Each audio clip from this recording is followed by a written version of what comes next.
வணக்கம் மகளே. இன்னைக்கு ஒரு புதுசான வீடியோ, புதுசான இன்ஃபர்மேஷன். அதாவது எத பத்தி அப்படின்னு பார்த்தீங்கன்னா, எத பத்தி இந்த ரூ. 1000 பிரச்சனைய தான் இந்த ரூ. 1000 பண பிரச்சனைய பத்தி தான் இன்னைக்கு நான் பேசப் போறேன். என்ன பிரச்சனை அப்படின்னா, செப்டம்பர் மாசத்துலருந்து இப்போ வரைக்கும் இந்த ரூ. 1000 பணத்த பத்தியே பேசி, பேசி, பேசி, பேசி மூளையே வெடிச்சிருச்சு. இந்த ரூ. 1000 பணம், இந்த மகளிர் உரிமை தொகை, இதுல என்னென்ன பிரச்சனை நடந்துச்சு, மக்கள் இந்த திட்டத்தை பத்தி எப்படி புரிஞ்சுக்கிட்டாங்க, ரூ. 1000 பணம் வந்துச்சா வரலையா, பணம் வந்தவங்க என்ன செஞ்சாங்க, பணம் வராதவங்க என்ன செஞ்சாங்க, என்ன புலம்பல்கள் நடந்தது, இந்த மாதிரி விஷயங்களை டீப்பா இந்த வீடியோல நம்ம பார்க்கலாம். வாங்க வீடியோக்குள்ள போகலாம்.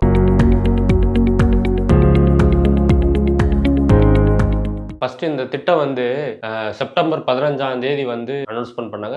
செப்டம்பர் 15ஆம் தேதி பார்த்தீங்கன்னா அதுக்கு முன்னாடியும் வந்துச்சு. பட் மக்களுக்கு இந்த ஒரு 25 பக்கத்துக்கு 30 பக்கத்துக்கு ஒரு அறிக்கை விட்டாங்க. ஏன்னா என்ன அறிக்கைன்னா, இந்த அறிக்கையில இந்த திட்டத்துக்கு யார் யார் எலிஜிபிள், இந்த திட்டத்துக்கு யார் யார் எலிஜிபிள் கிடையாது அப்படிங்கிற மாதிரி ஒரு 25 பக்கத்துக்கு ஒரு 30 பக்கத்துக்கு ஒரு அறிக்கை மாதிரி ஒன்று விட்டாங்க. ஆனா அந்த அறிக்கை எல்லாரோட வாட்ஸ்அப் நம்பருக்கும் போச்சு. ஆனா ஒருத்தர் கூட அதை ஓபன் பண்ணி படிக்கவே கிடையாது. படிக்காம என்ன பண்ணிட்டாங்க, எல்லாரும் போய் 1000 ரூபாய் பணம் கொடுக்குறாங்க சொல்லி ஃபார்மை வாங்கி ஃபில் பண்ணி எல்லாரும் போய் அப்ளை பண்ணிட்டாங்க. ஆனா ஒரு 25 கிரைட்டீரியா கொடுத்திருந்தாங்க, 25 நிபந்தனைகள் கொடுத்திருந்தாங்க. அந்த 25 நிபந்தனைகள் யாருமே சரியாவே படிக்கல, அதை படிச்சு கூட பார்க்கல. அந்த 25 நிபந்தனைகளை படிச்சிருந்தாங்க அப்படின்னா யாருமே இந்த மகளிர் உரிமை தொகைக்கு அப்ளை பண்ணியிருக்க மாட்டாங்க. யார் யார் அப்ளை பண்ணணும்னு ஒரு நிபந்தனைகள் கொடுத்திருந்தாங்க. அந்த நிபந்தனைகளை ஒன்னொன்னா இப்ப என்னன்னு நான் உங்களுக்கு இப்ப சொல்றேன். அதுலயே உங்களுக்கு கிளியரா புரிஞ்சிடும். வாங்க அந்த நிபந்தனைகள் என்னென்ன அப்படிங்கிறத பார்க்கலாம்.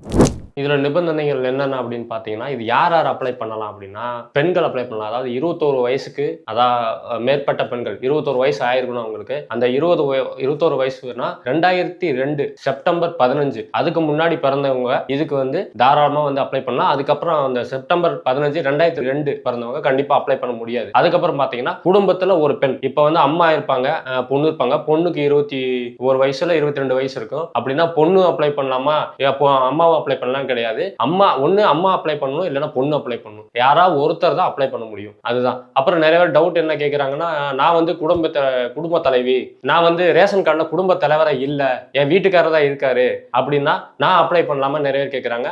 அப்படி கிடையாது. அதாவது குடும்ப தலைவர் உங்க ஹஸ்பண்டா இருந்தா கூட, உங்க கணவரா இருந்தா கூட, குடும்ப தலைவிங்கிறது நீங்க தானே. இப்போ உங்க குடும்ப தலைவர் உங்க வீட்டுக்காரர் இருந்தானா, குடும்ப தலைவி அவரோட மனைவி, நீங்க குடும்ப தலைவி தானே.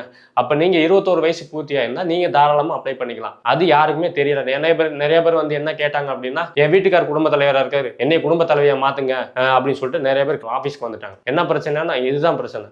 படிக்கல. அதாவது குடும்ப தலைவர் ஆம்பளையால் இருக்கணும் அப்படின்னு அவசியம் கிடையாது, பொம்பளையால் இருக்கணும் அப்படின்னு அவசியம் கிடையாது. யாரு வேணாலும் குடும்ப தலைவரா இருக்கலாம். ஆனா அந்த குடும்பத்துல ஒரு பெண் இருக்கணும், 21 வயசு பூர்த்தி ஆயிருக்கணும். 21 வயசு பூர்த்தி ஆயிருந்தா கண்டிப்பா இந்த அந்த குடும்ப அட்டை அந்த பெண் இருக்கிற குடும்ப அட்டைக்கு நம்ம அப்ளை பண்ணிக்கலாம். அதுக்கப்புறம் பாத்தீங்கன்னா, இது திருமணம் ஆகாம இருப்பாங்க, திருமணமே பண்ணாம ரேஷன் கார்டு வச்சிருப்பாங்க. அதுக்கப்புறம் பாத்தீங்கன்னா, திருநங்கைகள் இருப்பாங்க ரேஷன் கார்டுல, அவங்களும் தாராளமா இந்த மகளிர் உரிமை தொகைக்கு அப்ளை பண்ணிக்கலாம், தாராளமா அப்ளை பண்ணிக்கலாம். இந்த ஸ்கீமுக்கு விண்ணப்பிக்கிறதுக்கு பாத்தீங்கன்னா, உங்க குடும்பத்தோட ஆண்டு வருமானம் 2.5 லட்சம், அதாவது 2.5 2 லட்சம் ரூபாய் கீழே இருக்கணும். அது போக பாத்தீங்கன்னா 5 ஏக்கருக்கு மேல நஞ்சை நிலம் இருக்கக்கூடாது. அதே மாதிரி 10 ஏக்கருக்கு மேல புஞ்சை நிலம் இருக்கக்கூடாது. அவங்க இந்த ஸ்கீமுக்கு தாராளமா அப்ளை பண்ணிக்கலாம். அது போக மின்சார கட்டணம், அதாவது நீங்க அப்ளை பண்றீங்க அப்படின்னா உங்க வீட்டோட மின்சார கட்டணம் வருடத்திற்கு 3600 யூனிட்டுக்கு குறைஞ்சிருக்கணும். அதுக்கு அதிகமா போகக்கூடாது. அப்படி குறைஞ்சு இருந்துச்சுன்னா தான் இந்த ஸ்கீமுக்கு நீங்க எல்லாம் அப்ளை பண்ண முடியும். இந்த ஸ்கீமுக்கு யாரெல்லாம் அப்ளை பண்ண முடியாது அப்படிங்கிற டீடைல்ஸ் நம்ம பார்த்துடலாம்.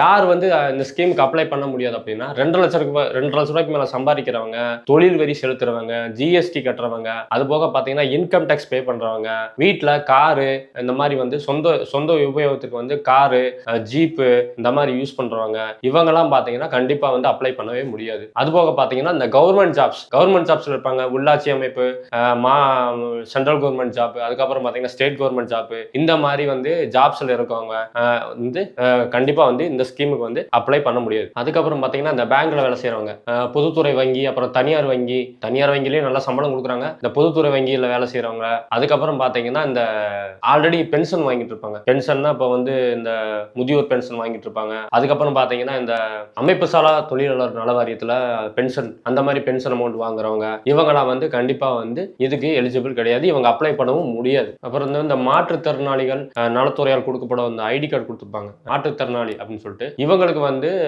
வந்து பாத்தீங்கன்னா இவங்களும் வந்து பென்ஷன் அமௌண்ட் வாங்கிட்டு இருக்காங்க. பட் இவங்க இந்த ஸ்கீமுக்கு அப்ளை பண்ணிக்கலாம். இவங்க வந்து எலிஜிபிள் தான். இவங்களுக்கு வந்து கண்டிப்பா வந்து இவங்க வந்து இந்த இதுக்கு வந்து அப்ளை பண்ணிக்கலாம். இந்த ஸ்கீமுக்கு வந்து யார் யார் அப்ளை பண்ணாங்கிறது உங்களுக்கு இப்போ நான் தெளிவா சொல்லியிருப்பேன்.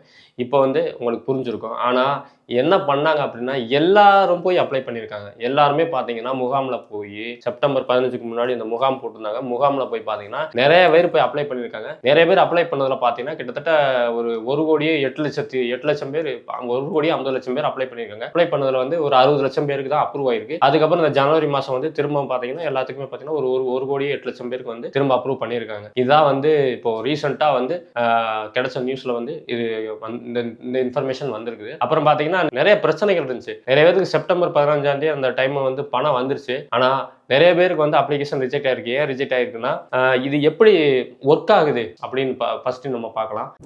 இது எப்படி ஒர்க் ஆகுது அப்படின்னா, நீங்க வந்து உங்க ஆதார் கார்டு கொடுப்பீங்க, பேங்க் பாஸ்புக் கொடுத்துருப்பீங்க. இது என்ன பண்ணுவாங்கன்னா இந்த அப்ளிகேஷன்ஸ் எல்லாம் வாங்கிட்டு போய் ரெலவெண்டா அந்தந்த டிபார்ட்மெண்ட்டுக்கு கொடுத்துருவாங்க. இப்போ ஃபார் எக்ஸாம்பிள் நீங்க வண்டி வச்சிருக்கீங்க அப்படின்னா ஆர்டிஓ டிபார்ட்மெண்ட் கொடுத்துருவாங்க. ஆர்டிஓ டிபார்ட்மெண்ட் கொடுத்துட்டாங்க, அங்க போக்குவரத்து துறை அவங்களுக்கு கொடுத்துட்டாங்கன்னா உங்க ஆதார் நம்பர் போட்டாலே உங்களுக்கு வண்டி இருக்கா இல்லையா, நீங்க கார் வச்சிருக்கீங்களான்னு எல்லா டீட்டெயிலும் அதுல வந்துடும். அதுக்கப்புறம் பாத்தீங்கன்னா பத்திரப்பதிவு அந்த போனீங்க அப்படின்னா அங்க வந்து நீங்க எல்லாத்துக்குமே ஆதார் கார்டு கொடுத்துதான் இன்னைக்கு வந்து எல்லாமே சொத்தெல்லாம் வாங்குறீங்க, வீடு எல்லாமே வாங்குறீங்க. ஆனா அங்க போய் நீங்க ஆதார் கார்டு கொடுத்து எல்லாமே கொடுத்து தான் பண்றோம். அதே மாதிரி அந்த ஆதார் கார்டை அந்த டிபார்ட்மெண்ட்ல கொடுத்தாங்க அப்படின்னா மொத்த ஜாதகமும் வந்துடும். உங்களுக்கு என்ன எத்தனை வீடு இருக்கு, எவ்வளவு நிலம் இருக்கு, எல்லாமே வந்துடும். இப்போ இந்த ஸ்கீம் வந்து இப்படிதான் வேலை செஞ்சிருக்கு. அதுக்கப்புறம் பாத்தீங்கன்னா இன்கம் டேக்ஸ். இப்போ வந்து நீங்க ஆதார் கார்டையும் பேன் கார்டையும் லிங்க் பண்ணிருப்பீங்க. இப்போ இந்த ஆதார் கார்டு வாங்கியிருக்காங்களா, இப்போ இந்த ஆதார் கார்டோட பேன் கார்டு லிங்க் ஆயிருக்கும். லிங்க் ஆகும்போது நீங்க ஐடி ஃபைல் பண்ணிருக்கீங்களா, அப்புறம் வந்து இன்கம் டேக்ஸ் பே பண்ணிருக்கீங்களா, இந்த டீட்டெயில்ஸும் பார்த்துருவாங்க. அதனால இந்த வேலிடேஷன்லாம் ப்ராப்பரா நடக்கும்போது உங்களுக்கு வண்டி வச்சிருக்கீங்களா, சொத்து வச்சிருக்கீங்களா, அதுக்கப்புறம் பாத்தீங்கன்னா இன்கம் டேக்ஸ் ஃபைல் பண்ணிருக்கீங்களா, இன்கம் டேக்ஸ் பே பண்ணிருக்கீங்களா, இந்த மாதிரி விஷயங்களும். அதுக்கப்புறம் பாத்தீங்கன்னா ஜிஎஸ்டி வச்சிருக்கீங்களா, உங்க பேனுக்கு ஜிஎஸ்டி வந்து லிங்க் ஆயிருக்கும், ஜிஎஸ்டி வச்சிருக்கீங்களா, எவ்வளவு நீங்க டர்ன் ஓவர் பண்றீங்க, இந்த எல்லா விவரமே பாத்தீங்கன்னா அந்த ஒரு ஆதார் கார்டு வச்சு எல்லாமே வந்து கண்டுபிடிச்சிருவாங்க. ஆனா நம்ம மக்கள் இது என்ன தெரியாம என்ன பண்றாங்க அப்படின்னா நிறைய பேர் போய் அப்ளை பண்ணி பல்பு வாங்கிட்டு வந்துட்டாங்க. இதுதான் வந்து நடந்தது. நிறைய பேருக்கு வந்து அமௌண்ட்டும் வரவே கிடையாது. இதுல இன்னொரு பிரச்சனை என்ன, வராதவங்களுக்கு பிரச்சனை இல்லை, வந்தவங்களுக்கு இன்னும் நிறைய பிரச்சனை வந்துச்சு. என்ன பிரச்சனைன்னு நான் சொல்றேன் உங்களுக்கு. இந்த நிறைய பேர் வந்து இந்த ஆதார் கார்டு, பார்த்தீங்கன்னா பேங்க் பாஸ்புக்கு, அப்புறம் பார்த்தீங்கன்னா இந்த இபி அட்டை எல்லாமே கொடுத்து அப்ளை பண்ணாங்க. ஆனால் அப்ளை பண்ணவங்க எல்லாத்துக்குமே வந்து பார்த்தீங்கன்னா அமௌண்ட் வந்துச்சுன்னா அவங்க பேங்க் அக்கௌண்ட் கொடுத்தாங்களே அந்த அக்கௌண்ட்டுக்கு வரல. எதுக்கு வந்திருக்கு அப்படின்னா இந்த ஆதாரில் எந்த பேங்க் அக்கௌண்ட் பிரைமரியாக லிங்க் ஆகிருக்குமோ அந்த பேங்க் அக்கௌண்ட்டுக்கு தான் எல்லாருக்குமே காசு வந்திருக்கு. இப்போ ஒருத்தருக்கு பார்த்தீங்கன்னா ஒருத்தர் வந்து நான் வந்து இந்த பாஸ்புக் தாங்க கொடுத்தேன், என்னோட அக்கௌண்ட் வந்து கனரா பேங்க்ல இருக்கு, என்னோட அக்கௌண்ட் இந்தியன் பேங்க்ல இருக்கு, நான் வந்து இந்த மகளிர் உரிமை திட்டத்துக்கு வந்து அப்ளை பண்றப்ப வந்து இந்த பேங்க் டீடைல்ஸ் தான் கொடுத்தேன், ஆனா எனக்கு வந்து வேற ஏதோ பேங்க்ல வந்து வந்திருக்குன்னு சொல்றாங்க அப்படின்னு சொல்லி சொன்னாங்க. அப்புறம் வந்து மேக்ஸிமம் செக் பண்ணி பார்த்தோம், ஸ்டேட்டஸ் செக் பண்ணி பார்த்தா ஒரு சிலருக்கு பார்த்தீங்கன்னா போஸ்ட் ஆஃபீஸ் பேங்க்ல வந்திருக்கு, ஒரு சிலருக்கு பார்த்தீங்கன்னா இந்த கார்பரேஷன் பேங்க்னா இப்போ இந்த கோஆபரேட்டிவ் பேங்க்ல அந்த மாதிரி இதுல எல்லாம் அமௌண்ட் வந்திருக்கு. நிறைய பேர் இந்த அக்கௌண்ட் இல்லாதவங்களுக்கு வந்து இந்த கோஆபரேட்டிவ் பேங்க்ல அக்கௌண்ட் ஓப்பன் பண்ண சொல்லியிருக்காங்க. அந்த அமௌண்ட்டுக்கு எல்லாத்துக்குமே வந்து கரெக்டா வந்திருக்கு. ஒரு சிலருக்கு பாத்தீங்கன்னா இந்த அவங்க கொடுத்த பேங்க் பாஸ்புக்கே கரெக்டா வந்திருக்கு. ஆனா ஒரு சில பேருக்கு பாத்தீங்கன்னா அக்கௌண்ட்டுக்கே வரல. அக்கௌண்ட்டுக்கு வராம அவங்க வந்து முன்னாடி வந்து இந்த குளத்து வேலை செஞ்சாங்க. இப்போ எங்க ஊர்ல எல்லாம் இந்த குளத்து வேலை செய்வாங்க. குளத்து வேலைன்னா இந்த மகாத்மா காந்தி 100 நாள் வேலை திட்டம்னு சொல்லுவாங்க. அந்த 100 நாள் வேலை திட்டத்துக்கு வந்து ஃபர்ஸ்ட் இந்த அங்க வந்து இந்த எஸ்பிஐ, டிஎம்பி இதுல எல்லாம் வந்து அக்கௌண்ட் ஓபன் பண்ணி கொடுத்துருந்தாங்க. அந்த அக்கௌண்ட்டுக்கு வந்து பாத்தீங்கன்னா வந்திருக்கு. இப்போ எக்ஸாம்பிளுக்கே என்னோட சித்தி ஒருத்தவங்க இருக்காங்க, அவங்களுக்கே பாத்தீங்க அப்படின்னா அவங்க வந்து கொடுத்தது வந்து இந்தியன் பேங்க் கொடுத்துருந்தாங்க. ஆனா இந்தியன் பேங்குக்கு அமௌண்ட் வரல. அவங்க வந்து அமௌண்ட் வரலன்னு சொல்லி புலம்பிட்டு எனக்கு ஏறல, இந்த 1000 ரூபாய் பணமே வரலன்னு சொல்லிட்டு ரொம்ப இருந்தாங்க. அதுக்கப்புறம் நம்ம ஸ்டேட்டஸ் செக் பண்ணி பார்க்கும்போது டிஎம்பின்னு வந்துருந்துச்சு. என்னடா அது டிஎம்பி வந்து வந்திருக்கேன்னு சொல்லிட்டு இதுக்கு முன்னாடி எங்கேயாவது வேலை செஞ்சீங்களா அப்படின்னு விசாரிக்கும் போது ஆமா குளத்து வேலை செஞ்ச அக்கௌண்ட்டுக்கு வந்திருக்கு அப்படிங்கிற மாதிரி சொன்னாங்க. அதுக்கப்புறம் அவங்க வந்து டிஎம்பி பேங்க்ல செக் பண்ண போது டிஎம்பி பேங்க்ல அக்கௌண்ட்ல வந்து அமௌண்ட் கிரெடிட் ஆயிருக்கு. கிட்டத்தட்ட 5 மாசமா வந்து அவங்க அமௌண்ட்டை எடுக்கல. அதுக்கப்புறம் அவங்க பேங்க்கு போனாங்க அப்படின்னா அங்க பேங்க் அக்கௌண்ட் வந்து ஃப்ரீஸ் ஆயிடுச்சுன்னா வேலை செய்யல. ஏன்னா அவங்க எதுவுமே யூஸ் பண்ணவே இல்லை. அதனால அந்த அக்கௌண்ட் ஃப்ரீஸ் ஆகும். அதை வந்து ஏதோ வந்து ரீஆக்டிவேட் பண்ணி திரும்ப வந்து காசை வந்து நீங்க அங்கே அங்கேயே எடுத்துக்கோங்க, இந்த கைரேகை ஆதார் ஃபிங்கர் பிரிண்ட் வச்சு நீங்க அங்க ஊர்லயே எடுத்துக்கோங்கன்னு சொல்லி அனுப்பிச்சு விட்டாங்க. இதுதான் இப்போ நிறைய பேருக்கு என்ன பிரச்சனைனா, கொடுத்த அக்கௌண்ட்ல இருந்து கொடுத்த அக்கௌண்ட்டுக்கு வந்து அமௌண்ட் வரல, கொடுக்காத ஒரு அக்கௌண்ட்டுக்கு வந்து பாத்தீங்கன்னா அமௌண்ட் வந்திருக்கு. அதுக்கப்புறம் ஒரு பாட்டிக்கு வந்து பாத்தீங்கன்னா அவங்க வந்து இந்தியன் பேங்க்லயோ ஏதோ ஒரு பேங்க்ல அக்கௌண்ட் வச்சிருக்காங்க. ஆனா அவங்களுக்கு வந்து காசே வரலன்னு சொல்லி ரொம்ப புலம்பிட்டு இருந்தாங்க. சரி என்னடா இப்படி சொல்றாங்க அப்படின்னு சொல்லிட்டு வாங்கி செக் பண்ணி பார்த்தா அப்படின்னா அவங்களுக்கு போஸ்ட் ஆபீஸ் பேங்க்ல அமௌண்ட் கிரெடிட் ஆயிருக்கு. ஆனா அந்த அம்மாட்ட கேட்டா என்ன சொல்றாங்க, எனக்கு போஸ்ட் ஆபீஸ் பேங்க் இல்ல அப்படிங்கிறாங்க. நல்லா செக் பண்ணி பாருங்க, யாராவது ஓபன் பண்ணி கொடுத்துருப்பாங்க அப்படின்னு சொல்லி சொன்னேன். இல்ல எனக்கு போஸ்ட் ஆபீஸ் பேங்க்ல யாருமே வந்து கிடையாது, அது யாருமே எனக்கு ஓபன் பண்ணி கொடுக்கல, நானும் பேங்குக்கும் போல, இப்படி ஒரு பேங்க் இருக்கிறதே எனக்கு தெரியாது அப்படின்னாங்க. சரி வீட்டுக்கு யாராவது வந்தாங்களா, கைரேகை எதுவும் வைக்க சொன்னாங்களா, நீங்க தான் வச்சீங்களான்னு சொல்லி கேட்டதுக்கு அதுக்கப்புறம் அவங்க சொல்றாங்க, ஆமா ஒரு 2 பேர் வந்தாங்க, இந்த மாதிரி வந்து போஸ்ட் ஆபீஸ்ல இருந்து வரேன்னு சொன்னாங்க, ஏதோ மிஷின் ஏதோ கொண்டு வந்தாங்க, நானும் கைரேகை வச்சேன், கைரேகை வச்சுட்டு அதுக்கப்புறம் போயிட்டாங்க, எனக்கு எதுவுமே தெரியாது அப்படின்னு சொல்லி சொன்னாங்க அந்த அம்மா. கடைசியில பார்த்தா அது வந்து யாரோ ஒருத்தவங்க வந்து அக்கௌண்ட் ஓபன் பண்ணி கொடுத்துருக்காங்க. அந்த அக்கௌண்ட்ல வந்து ஆதார் லிங்க் ஆயிருக்கு. ஆதார் லிங்க் ஆயிருந்தனால அந்த அக்கௌண்ட்டுக்கு அமௌண்ட் வந்திருக்கு. அந்த அமௌண்ட்டுக்கு அமௌண்ட் வந்தது பாத்தீங்கன்னா இந்த மாதிரி நிறைய பேருக்கு போஸ்ட் ஆபீஸ் பேங்க்லயும் இந்த மாதிரி நிறைய பேருக்கு வந்து இந்த அமௌண்ட் வந்திருக்கு. அதுக்கப்புறம் பாத்தீங்கன்னா ஒரு சிலருக்கு வந்து பாத்தீங்கன்னா நிறைய பேங்க் அக்கௌண்ட் ஆதார் லிங்க் ஆகல. ஏன்னா ஆதார் லிங்க் அக்கௌண்ட் தானே அமௌண்ட் வருதுன்னு நமக்கு தெரியுது. சரி இந்த ஆதார் லிங்க் நிறைய பேர் பாத்தீங்கன்னா இந்த ஆதார்ல வந்து பேங்க் அக்கௌண்ட் லிங்க் ஆகலன்னு சொல்லிட்டு எந்த அக்கௌண்ட்னு போய் பார்க்கும்போது தான் தெரியுது அவங்களுக்கு நிறைய ஒரு சில பேருக்கு பாத்தீங்கன்னா போஸ்ட்ல அமௌண்ட் வந்திருக்கு. போஸ்ட்லனா இப்போ போஸ்ட் மணி ஆர்டர் பண்ணிருக்காங்க. அந்த 1000 ரூபீஸ் பணத்தை 1000 ரூபாய் பணத்தை போஸ்ட் ஆபீஸ்ல வந்து மணி ஆர்டர் பண்ணிருக்காங்க. அந்த போஸ்ட் மணி ஆர்டர்ல வர பணத்தை பாத்தீங்கன்னா நிறைய பேர் பண்ணிருக்காங்க, போஸ்ட்மேன்ட்ட சொல்லி நிறைய பேர் அந்த மாதிரி வாங்கியிருக்காங்க. அதுக்கப்புறம் ஒரு மாசத்துல பாத்தீங்கன்னா அந்த போஸ்ட்ல வர மணி ஆர்டர்ஸ்ல அவங்க பேங்க் அக்கௌண்ட் அப்டேட் பண்ணுங்க அப்படின்னு சொல்லி அந்த மாதிரி கோஆபரேட்டிவ் பேங்க்ல வந்து நீங்க கூட்டுறவு வங்கியில வந்து அக்கௌண்ட் ஓபன் பண்ணி அந்த அமௌண்ட் வந்து நீங்க மாத்திக்கலாம், அங்க மாத்திக்கலாம், இனிமே வந்து அந்த பேங்க்ல உங்களுக்கு அமௌண்ட் வந்துன்னு சொல்லிட்டாங்க. இதுதான் ஆக்சுவலா வந்து இந்த ப்ராசஸ் தான் நடந்தது. இந்த பிரச்சனை தான் ஆக்சுவலா இன்னும் வந்து நிறைய பேருக்கு வந்து அமௌண்ட் வரல. அதுக்கப்புறம் பாத்தீங்கன்னா ரீசெண்டா ஒரு 3 மாசமா ஒரு அம்மாவுக்கு அமௌண்ட் வந்துட்டு இருந்துச்சு. கடைசியா பாத்தீங்கன்னா போன மாசம் அமௌண்டே வரல. அவங்க பாத்தீங்கன்னா நம்ம கிட்ட வந்து என்னன்னு கேட்டாங்க, இதுக்கு நம்ம ஒண்ணுமே பதில் சொல்ல முடியாது, நீங்க தாலுகா ஆபீஸ்ல போய் கேட்டுக்கோங்க அப்படின்னு சொல்லி பதில் சொல்லியாச்சு. முக்கியமான விஷயம் என்னன்னா, நிறைய பேர் அப்பதான் வந்து நிறைய பேர் இந்த கல்யாணம் பண்ணி கொடுத்துருப்பாங்க. பிள்ளைகளையோ பசங்களையோ கல்யாணம் பண்ணி கொடுத்துருப்பாங்க. அந்த டைம் பார்த்தீங்கன்னா கல்யாணம் முடிஞ்சு டக்குன்னு பேர் எடுத்திருப்பாங்க. ஒரு சிலர் பேர் எடுத்துருவாங்க. ஒரு சிலர் என்ன பண்ணியிருக்காங்க, கல்யாணம் முடிஞ்சுட்டு 6 மாசமா பேரே எடுக்கல. 6 மாசமா பேர் எடுக்காதனால அவங்க வந்து பொண்ணு பேர் வந்து அவங்க ரேஷன் கார்டில் இருக்கும். சரிங்களா, பேர் எடுக்காம இருக்கனால பொண்ணு பேர் ரேஷன் கார்டு இருக்கும். ஆனா அவங்க வந்து ஒரு ஐடி கம்பெனிலையோ இல்லை வந்து ஒரு பிரைவேட் கம்பெனி ஒரு கவர்மெண்ட் ஜாப்லயும் இருக்கிறாங்க அப்படின்னா அவங்களுக்கு அமௌண்ட் வராது. ஏன்னா குடும்பத்துல வந்து எல்லாருமே, அதாவது பொதுவா சொல்லணும்னா இப்ப எப்படின்னா ஒருத்தர் மட்டும் இல்ல, குடும்ப தலைவியை மட்டும் தான் பார்க்கணும்னு கிடையாது. இப்போ குடும்ப தலைவியை மட்டும் தான் பார்ப்பாங்களா, குடும்ப தலைவியோட வருமானத்தை பார்ப்பாங்க அப்படி கிடையாது. அதாவது குடும்ப வருமானம், அதாவது 2.5 லட்சம் ரூபாய்க்கு உள்ள இருக்கணும் அப்படின்னு சொல்லியிருக்காங்க.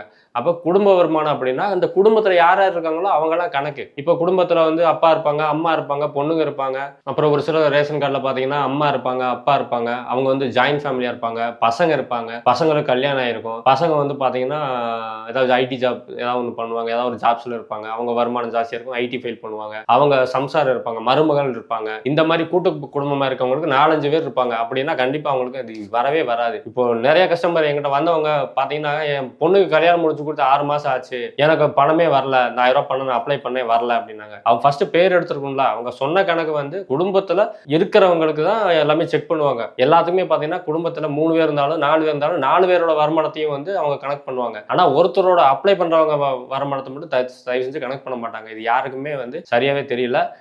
இந்த வீடியோல நான் தெளிவா உங்களுக்கு சொல்றேன். சரிங்களா, ஒரு குடும்பத்துல எத்தனை பேர் இருக்காங்களோ அத்தனை பேரோட வருமானத்தை தான் பார்ப்பாங்க. பார்த்து தான் வந்து இதை ப்ராசஸிங்கே பண்றாங்க. அதனால வந்து இதெல்லாம் வந்து பார்த்துட்டு நீங்க அப்ளை பண்ணிக்கோங்க. இனிமே வர்ற காலங்கள்ல இந்த மகளிர் உரிமை தொகை வந்துச்சு, அப்ளை பண்ணலாம் அப்படின்னா நான் சொன்ன விஷயங்கள்லாம் பார்த்துட்டு அதுக்கப்புறம் நீங்க அப்ளை பண்ணுங்க. அப்ளை பண்ணீங்கன்னா வர்றதும் வராததும் அது உங்களோட பொறுப்பு.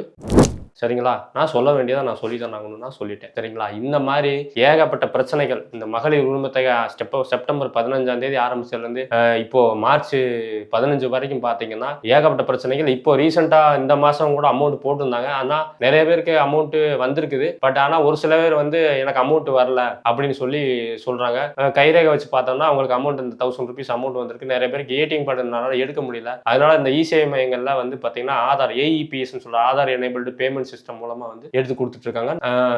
இதுதான் ஆக்சுவலா இந்த பிரச்சனை தான் வந்து நடந்தது. இந்த மகளிர் உரிமை தொகையில ஆரம்பத்துல இருந்து இப்போ வரைக்கும் பிரச்சனை மேல பிரச்சனை தான் போயிட்டு இருக்கு. நிறைய பேர் பாத்தீங்கன்னா ஒரு சிலர் என்ன சொன்னாங்க, வீடு வச்சிருக்கவங்களுக்குலாம் வந்து காசு வந்திருக்கு, ஐடி ஃபைல் பண்றவங்களுக்குலாம் காசு வந்திருக்கு, கம்பெனி வச்சிருக்கவங்களுக்குலாம் காசு வந்திருக்குன்னு சொல்லி நிறைய பேர் சொல்றீங்க. பட் அது ப்ராப்பரா வந்து பாத்தீங்கன்னா காசு வந்திருக்கும். ஆனா அவங்க வீடு பாத்தீங்கன்னா பையன் பேர்ல இருக்கலாம், அவங்க வந்து பையன் பேர்ல எழுதி வச்சிருப்பாங்க. அப்ப அந்த அவங்களுக்கு வந்து ரேஷன் கார்டு இருக்கும், அவங்க ரேஷன் கார்டுல அப்பா அம்மா 2 பேர் இருப்பாங்க, அவங்க வந்து எதுவும் பென்ஷன் வாங்க மாட்டாங்க. அந்த மாதிரி இருக்கப்போ அவங்களுக்கு வந்திருக்கும். சரிங்களா? இப்ப வந்து யாருமே வந்து பாத்தீங்கன்னா அந்த 2 ஆணும் பொண்ணும், அதாவது ஒரு ஆணும் பெண்ணும் இருக்கிற ஒரு வயசான ஆண் பெண் இருக்காங்க அப்படின்னா அவங்களுக்கு கண்டிப்பா அந்த 1000 ரூபாய் பணம் வந்து எலிஜிபிள் ஆயிருக்கும். அவங்க சொந்த வீடு வச்சிருக்காங்க, கார் வச்சிருக்காங்க, அதெல்லாம் நீங்க பார்க்க முடியாது. ஆனா சொந்த வீடு வச்சிருந்தாலும் கார் வச்சிருக்காங்க, அவங்க சொந்த வீடு அவங்க பசங்க பேர்ல இருக்கலாம், இல்லைன்னா வந்து அவங்க வேற யார் பேர்ல இருக்கலாம், அவங்க பசங்க பேர்ல மாத்தி கொடுத்துருந்தாங்கன்னா கண்டிப்பா அவங்களுக்கு வந்திருக்கும். நிறைய பேர் அதை வந்து என்னன்னா பெருசா கம்ப்ளைண்ட் எடுத்துட்டு அவங்க எல்லாம் சொந்த வீடு வச்சிருக்காங்க, அவங்களுக்கெல்லாம் காசு வந்திருக்கு, இவங்க எல்லாம் கார் வச்சிருக்காங்க, இவங்களுக்கெல்லாம் வந்து பாத்தீங்கன்னா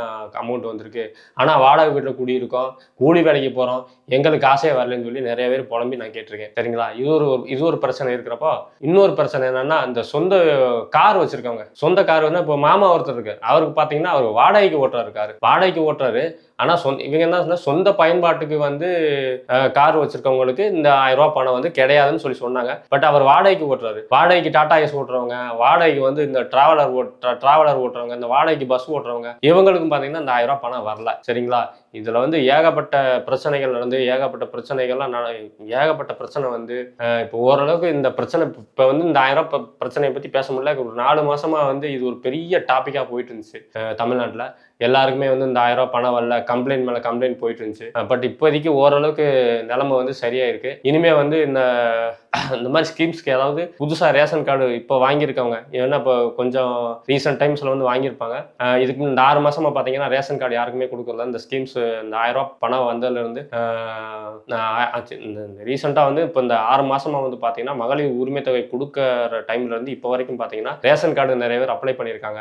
இதுக்கு இந்த 1000 ரூபாய் பணம் வருதுன்னு சொல்லிட்டு நிறைய பேர் பேரை எடுத்துட்டு செஞ்சுட்டு இப்போ ரேஷன் கார்டு புதுசா அப்ளை பண்ணியிருக்காங்க. பட் இப்போ புதுசா அப்ளை பண்ண கார்டுகளுக்கு வந்து அப்ரூவ் கொடுக்கல. ஏன் கொடுக்கலன்னா இந்த 1000 ரூபாய் பிரச்சனையே இந்த முடியாம இருக்குது. யாருக்கு கொடுக்கணும், யாருக்கு கொடுக்க கூடாது அப்படிங்கறது இன்னும் டிசைட் பண்ணல. கொஞ்சம் கவர்மெண்ட் சைடு கன்ஃபியூசஸ் இருக்கிறதுனால இந்த 6 மாசமா வந்து புதுசா வந்து எந்த ரேஷன் கார்டும் கொடுக்க கூடாது. இந்த பிரச்சனை எல்லாம் ஓரளவுக்கு சரியாயிட்டு யார் யாருக்கு கரெக்டா அமௌண்ட் வருதோ அவங்களுக்கெல்லாம் கொடுத்துட்டு அதுக்கப்புறம் வந்து இந்த மத்த கார்ட்ஸ் இப்போ புதுசா அப்ளை பண்ணியிருக்கவங்களுக்குலாம் கார்டு இஷ்யூ பண்ணலங்கிற மாதிரி கவர்மெண்ட் சைடு இப்போ சொல்லியிருக்காங்க.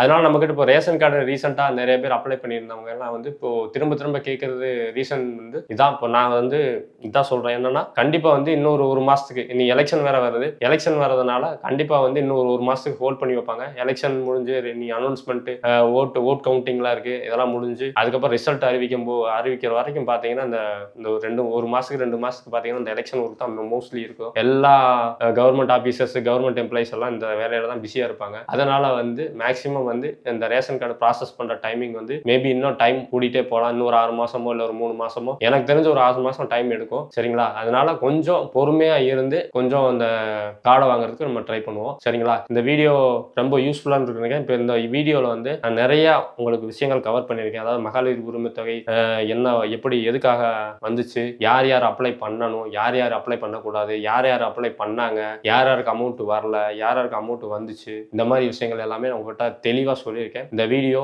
உங்களுக்கு ரொம்ப யூஸ்ஃபுல்லாக இருந்திருக்கும்னு எனக்கு தோணுது. நான் நம்புறேன் இந்த வீடியோ வந்து ரொம்ப யூஸ்ஃபுல்லாக இருக்கணும்னு நான் நம்புறேன். வேற ஒரு யூஸ்ஃபுல்லான இன்ஃபர்மேஷன், யூஸ்ஃபுல்லான வீடியோ, யூஸ்ஃபுல்லான ஒரு கண்டென்ட்டோட மறுபடியும் உங்களை சந்திக்கிறேன். பாய்.